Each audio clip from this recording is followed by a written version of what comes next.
Oke, assalamualaikum warahmatullahi wabarakatuh. Apa kabar anak-anak semua? Semoga kita semua senantiasa diberikan keberkahan dan kesehatan oleh Allah Subhanahu wa Ta'ala. Pada kesempatan kali ini, saya akan memperkenalkan materi yang akan kita pelajari selama 1 tahun ke depan, yaitu mata pelajaran ekonomi. Adapun kelas yang saya ampu adalah untuk kelas 10 IPS 1 sampai dengan 3, dan untuk kelas 11 IPS 4 dan 11 IPS 5. Untuk ekonomi kelas 10 pada semester 1 kita akan mengadakan pembelajaran secara daring atau dengan PJJ, pembelajaran jarak jauh. Adapun untuk materinya, yang pertama adalah konsep dasar ilmu ekonomi, yang kedua masalah ekonomi dalam sistem ekonomi, yang ketiga peran pelaku ekonomi dalam kegiatan ekonomi, yang keempat keseimbangan pasar dan struktur pasar. Adapun untuk semester 2, insya Allah kita rencanakan dengan tatap muka.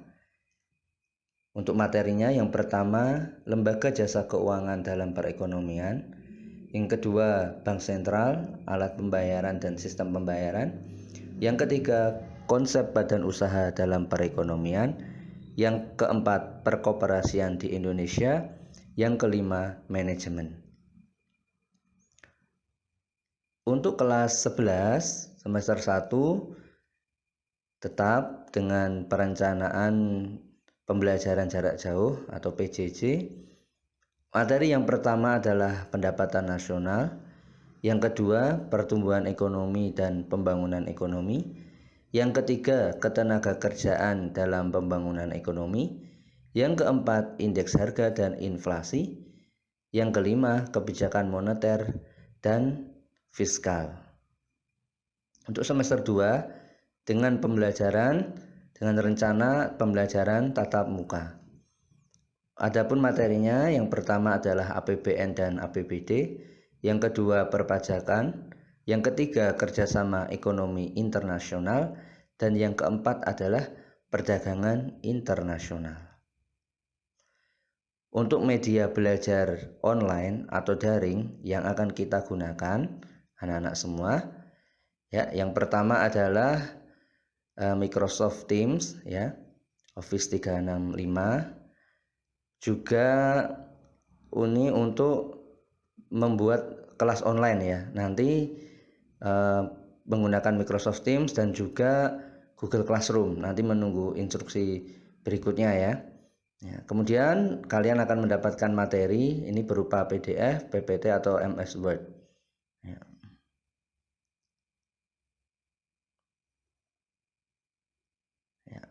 Sementara penugasan dan ulangan nanti menggunakan Google Form.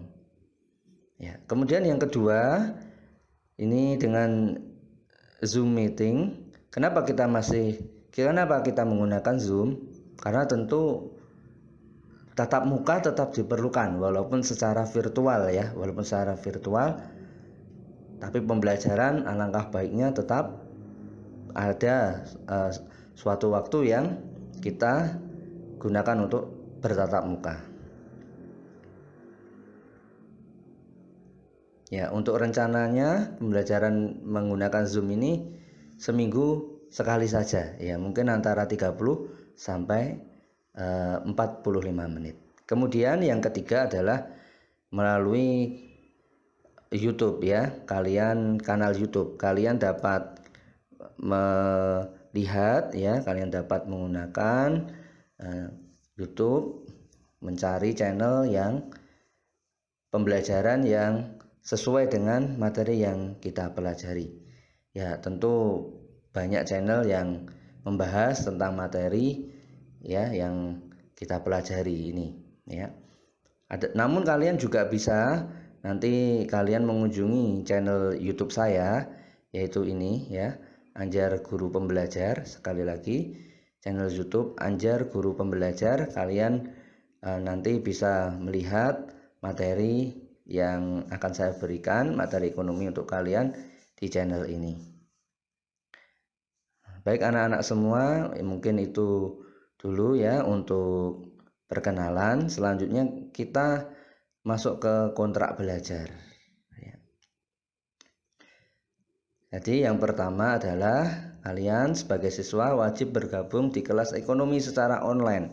Nanti menggunakan Teams atau Google Classroom ya, nanti akan menunggu instruksi berikutnya ya. Kemudian yang kedua, siswa wajib melakukan presensi kehadiran ya, nanti melalui Google Form yang diberikan setiap pertemuan. Ingat, setiap pertemuan. Ya, kemudian yang ketiga, insya Allah setiap submateri nanti akan ada video pembelajaran yang bisa kalian lihat di channel YouTube tadi ya, Anjar Guru Pembelajar. Kemudian jika kalian mendapati kesulitan, kalian mendapati kendala dalam memahami pembelajaran ini ya, dalam memahami materi, kalian dapat sharing, tanya jawab ya, masalah pembelajaran, masalah belajar menggunakan Zoom pada saat jadwal kita menggunakan Zoom ataupun setiap saat melalui grup WA ya, grup WA yang akan kita buat. Kemudian kehadiran dan keaktifan siswa dalam diskusi akan menambah nilai. Ya, ini penting sekali ya. Kalian garis bawah ini, kalian ingat-ingat, kehadiran dan keaktifan siswa dalam diskusi akan menambah nilai kalian. Kemudian yang keenam, nilai tugas dan ulangan akan dibagikan nanti melalui Microsoft Teams atau melalui Google Classroom. Kemudian yang ketujuh, informasi lebih lanjut nanti kita diskusikan kembali di kelas Teams maupun di WA Group ataupun di kelas Google Classroom. Baik, terima kasih anak-anak. Semoga kalian semua sukses dalam pembelajaran kalian.